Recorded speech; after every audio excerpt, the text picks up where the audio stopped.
Have you ever wondered what it would take to truly unite the entire world? I mean, really, bring everyone together. Well, today we're diving into a classic story from the Cold War that asks that exact question and comes up with a truly terrifying answer. Imagine turning on your TV and hearing this.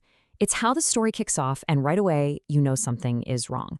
This isn't just a broadcast, it's a warning. It's telling you that what you're about to witness is completely intentional, and you have no control over it. And that brings us to the big, messy question at the heart of it all. In a world that's constantly at each other's throats, could one massive, shared terror be the only thing to actually make us see each other as human? It's a crazy thought, right? But for a secret group of scientists in this story, it's not a thought, it's a plan. Okay, so to really get why they'd go this far, you have to picture the world they were living in. This was a planet just teetering on the edge, completely trapped by the scary zero-sum game of the Cold War. There was this constant low-level hum of anxiety everywhere. The threat of nuclear war wasn't some abstract idea. It felt real, like it could happen any second. And for these scientists, it was worse.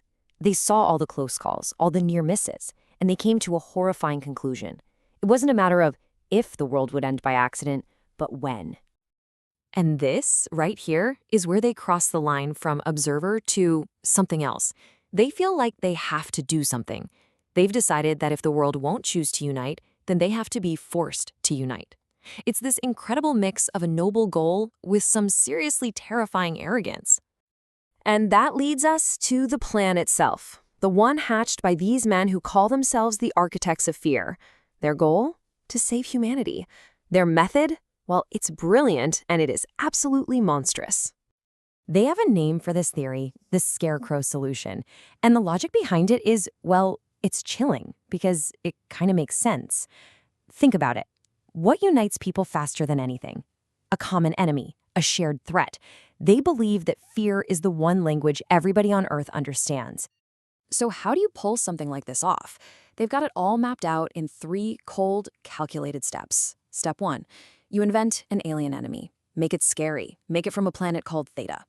Step 2, and this is just horrific. You take one of your own scientists and surgically, biologically turn him into that alien. And finally, step 3. You crash a ship at the UN and broadcast the invasion to the world, scaring everyone into making peace. But a plan this insane isn't just an idea on paper. It has a real human cost, a staggering one. This is the story of how a man becomes a monster, all in the name of a so-called noble idea.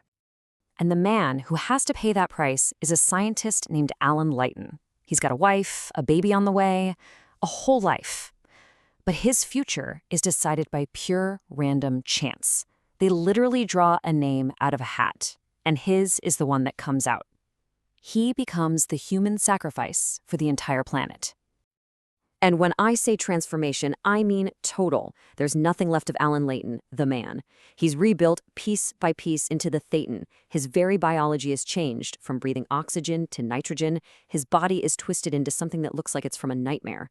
He's not a person anymore. He's a weapon, designed for one job and one job only, to make people afraid. You can't even imagine what this guy goes through. I mean, it is just an absolute nightmare. Every part of him is changed. He suffers constant physical pain, psychological torment, even a complete mental breakdown. And the worst part? The rest of the world, including his pregnant wife, Yvette, is just told he died in a tragic plane crash. He's just gone, erased. So after all that, after everything he's been through, the big day is finally here. The plan is in motion. But you know what they say about the best laid plans, right? They have a nasty habit of going completely wrong. And it all just falls apart so fast. The ship comes down, just like they planned, but then radio contact goes dead. It misses the United Nations completely, crashing in the middle of nowhere. The grand, televised event becomes a frantic scramble in the dark. And this is the final, gut-wrenching twist. Alan, wounded and desperate, stumbles out of the woods trying to get help, and the first person to see him is his wife, Yvette. But she doesn't see her husband. She sees a monster.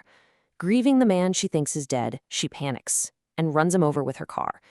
The man who gave up his humanity to save the world is killed by the one person he did it all for. So what's left? Just failure.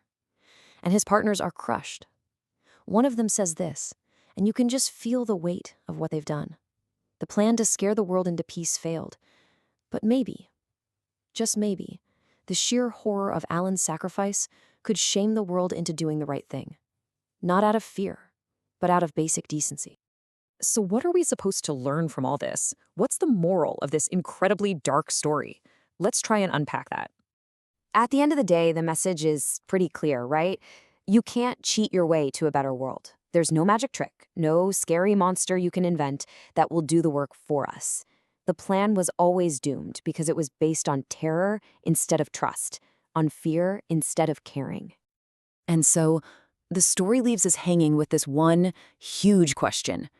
It's an easy answer to say a common enemy isn't the solution. But 60 years later, in a world that can feel just as divided, the question is more important than ever. If a common fear won't do it, what will?